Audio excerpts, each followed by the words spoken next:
Okay, let's have a little look at quilting. Now I've just got a small piece of faux leather and a small piece of foam here, and I'm just going to give you the basics of quilting for a bag, not quilting as in making a quilt, because there's lots of different techniques involved in that. So what I will say is, if you're going to quilt on for a bag, you do need to have something to quilt through. So if you've just got a bit of faux leather and you're going to do your stitching, that's not quilting, that's decorative stitching. Quilting implies that you have something padded behind your main fabric. In this instance, I've got a scrap of Styleville.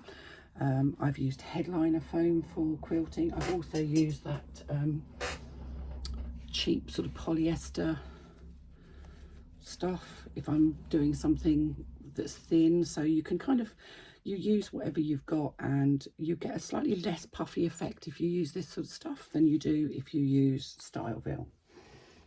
Now I'm quilting this on faux leather, so I'm using a Teflon foot. I have a size 16 universal needle in here because that gives me enough oomph to go through the layer of faux leather and my layer of foam. Always cut your foam bigger than your faux leather, and always cut your faux leather bigger than the panel that you need. So if your bag has a panel that's, I don't know what size this is. I've just literally cut this from my scrap box. It's 7.5 by 6.5 or thereabouts. So if I were doing a panel that was, let's say, 5 by 5, my faux leather is bigger than the panel that I need.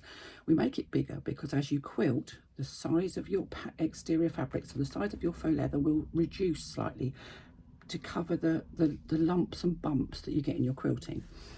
Now, how to do a straight line. Now, if you've got a quilting foot or a foot with a guide on it, then you can use the guide to make your straight lines. I don't have one, never had one, never needed one. I use 2 rulers. So I have a triangle type ruler and I have my ordinary straight ruler. And if I'm just doing squares, then I would use my straight ruler to mark my squares. Now, there's a couple of ways you can do this. You can, like I do, use a chalk marker to mark your lines, which you can rub off after you've quilted. And you don't have to do squares, you can do diamonds, you can do whatever you want, really. It's not there's no right or wrong.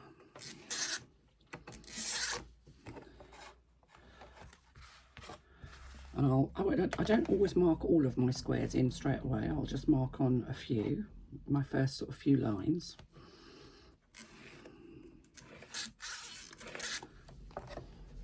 And you can see there that I've marked my lines, and I would always start stitching at the center line and then work out. The reason I do that is because faux leather will stretch. So if you start at one end, by the time you get to the other side, sometimes things have warped a little bit and you'll end up with slightly puckered quilting, which doesn't look effective. So if you start in the middle and work outwards, whichever way you're going, whether top to bottom or left to right, start in the center and mark that way. So that's using a chalk marker to make your marks. I'm just going to get rid of those. Now, the other way that is also very effective is, let's do some diamonds, shall we? Let's do this as diamonds. So I'm going to mark my center line using my chalk marker.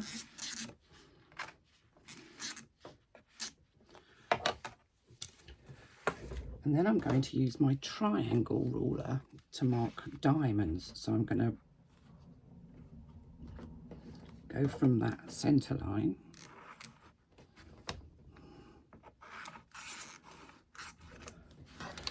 and I'm going to mark either side. And this is at 45 degrees. If you have different rulers, you can do that at whatever angle you want, really. But if you don't want to do all of the chalk marks, this is another really quick and easy way. You can use masking tape. This is 1-inch masking tape. So I'm going to cut a piece of masking tape, or tear a piece of masking tape off, and I'm going to lay it up against my first line there. And then I am going to increase my stitch length. I'm increasing my stitch length to 4 because that's what I like to do. Now you can use a double thread if you want to, but I'm not messing around rethreading my machine. But you can literally stitch along the side of your masking tape.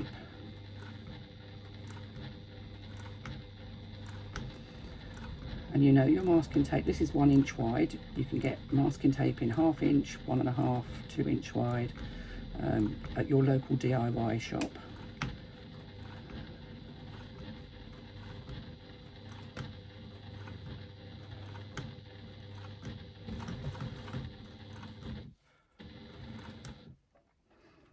And you come right off the side of your fabric. So that's my first line of stitching. And then I'm going to go on the other side of my masking tape. And I'm going to do my second line of stitching. And I'm not stitching on the tape, I'm stitching right next to the tape.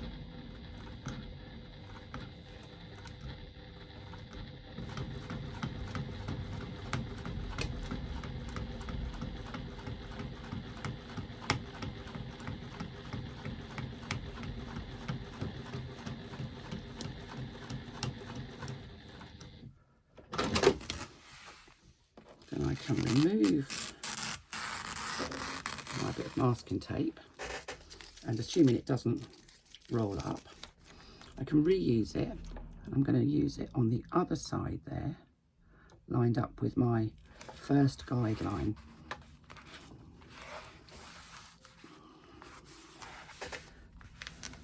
And again, I'm going from the centre outwards, so any stretch will be equal on both sides.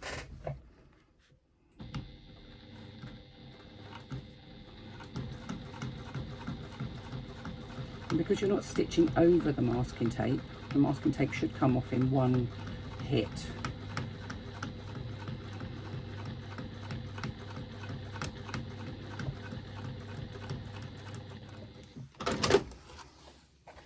And you can, I don't know if you can see how close that is.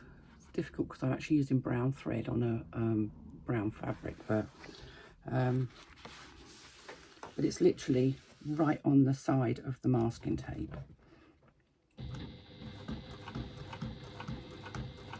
Now the thicker the backing you have, so the thicker the foam you use, the more cushiony your quilting will look. If you use a lighter foam or the sort of polyester stuff, especially with faux leather, you don't get very much in the way of sort of that cushioned padded look that you get from quilting, which is the whole point of doing it, that you get that cushioned padded look. So having done, let me just put that on there for a second. Having done my first few lines there, I can then use those lines that I've already stitched, lay my masking tape so that it just almost touches that first line.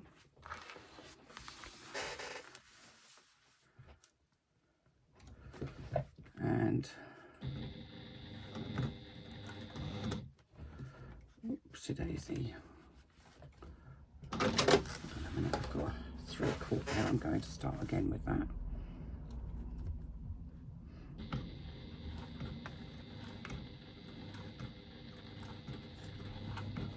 Let's get rid of the ruler because it's being dragged through.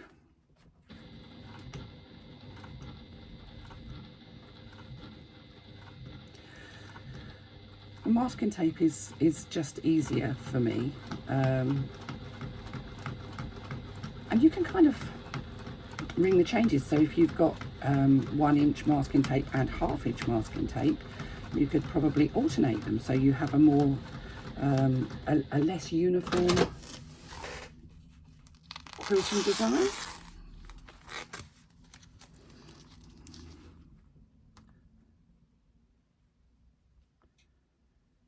I'm just going to pop that back on this side.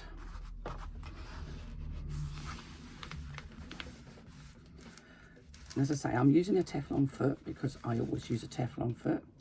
when sewing with faux leather, simply because the Teflon foot's smaller. I have a walking foot for my machine, but look at the size of it. It's monster. It's a monster thing, huge. And when it's on there, I can't actually see where I'm going, and it doesn't make a lot of noise. It's a really clackety thing.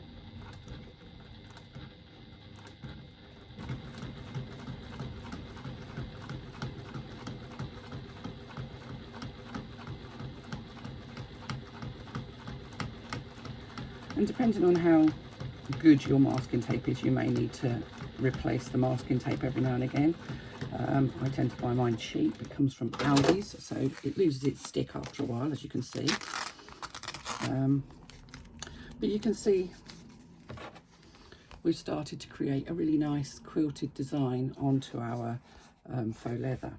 Now, if you wanted to do something whereby you were not quilting the entire thing, so you're creating a design with your quilting. So let's put our next line on.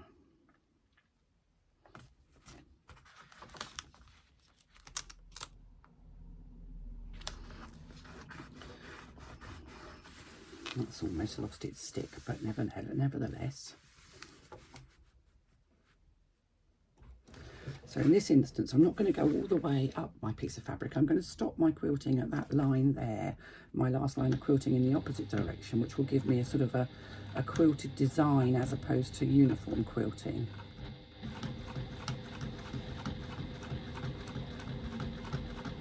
So I'm going to slow down as I get to that line because that's where I want my stitching to finish. And what I want is for my last stitch to go into that line of stitching. So I raise my foot, move my work out so that I've got long threads top and bottom. I'm going to cut my threads, take off my bit of masking tape, and from the back of my work, you can either use a needle for this or you can just pull it through. If you pull the bobbin thread, you'll get a little loop which allows you to pull the front thread through. That's quite difficult to say. Certainly wouldn't want to say it after I've had 1 or 2 sherries. And then you can tie off the front thread with the bobbin thread. Ideally with quilting, you don't want any double stitches, so you don't want any back stitching. And you can see there that my line of stitching finishes smack onto that line there. I'm going to do the same on the other side.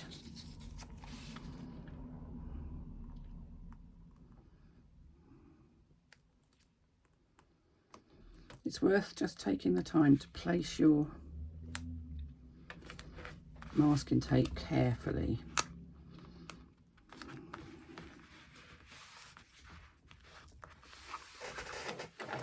And again, you can see that I'm going from the same direction on both sides. So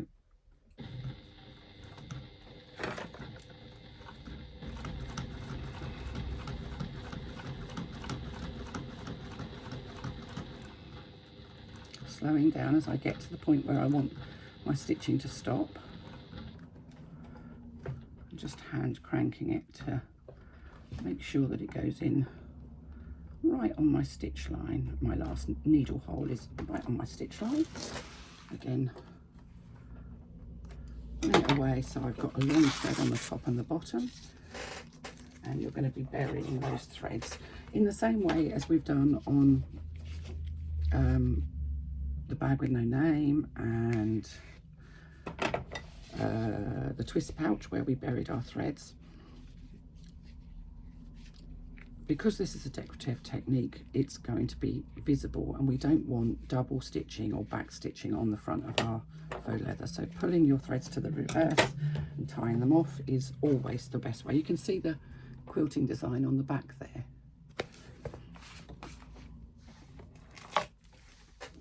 So let's do another line from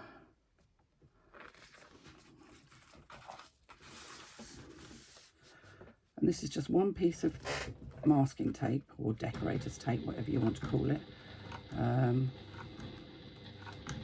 And so I don't buy expensive masking tape. This is Aldi's special. I think I got something like 5 rolls for £1 or something like that. It wasn't expensive, I know that.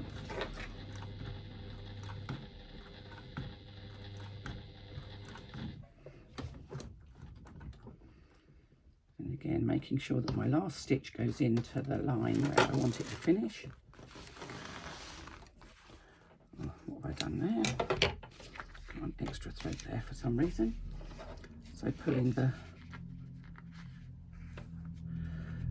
I'm not going to do that, but you get the idea of where we're going with it.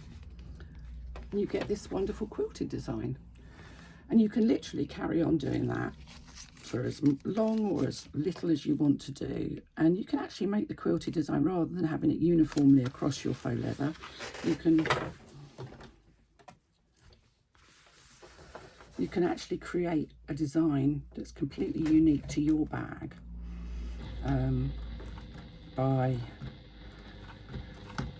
tinkering with the design.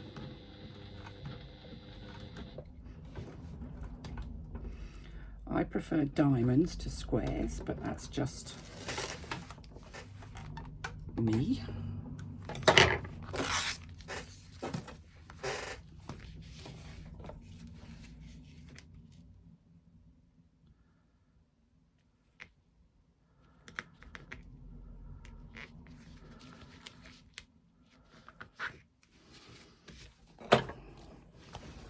But there you go, you get the idea. Now, the one thing I will say is that when I put my faux leather onto my foam, Styleville and Headliner both have a sort of a furry side to them, so the faux leather will stick quite well to it. But I always use a little tiny bit of spray adhesive as well, just to make sure that it doesn't move.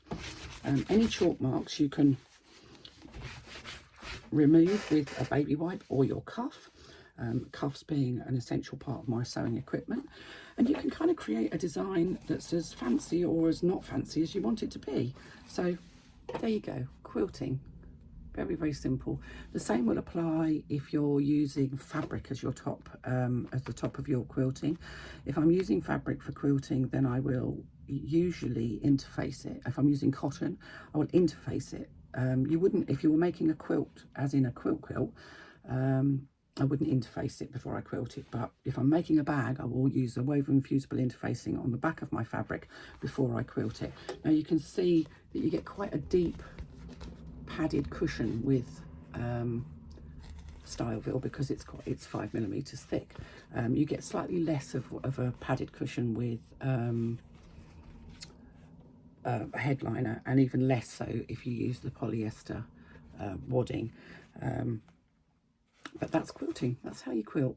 It's very simple. Masking tape, chalk marker, straight ruler, triangle ruler, and those are the tools that I use. I'm sure there are lots of other ways of doing it. This is how I like to do it. This is how I find it easiest, and this is using things that I already have. We nearly always have masking tape knocking about. Don't try using duct tape. Duct tape leaves an horrible residue on the side, on the fabric. So no duct tape, no parcel tape, no sellotape, just masking tape, something that's going to come off easily without leaving any kind of sticky residue.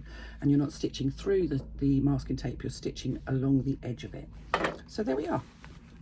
Quilting, that's how we do it.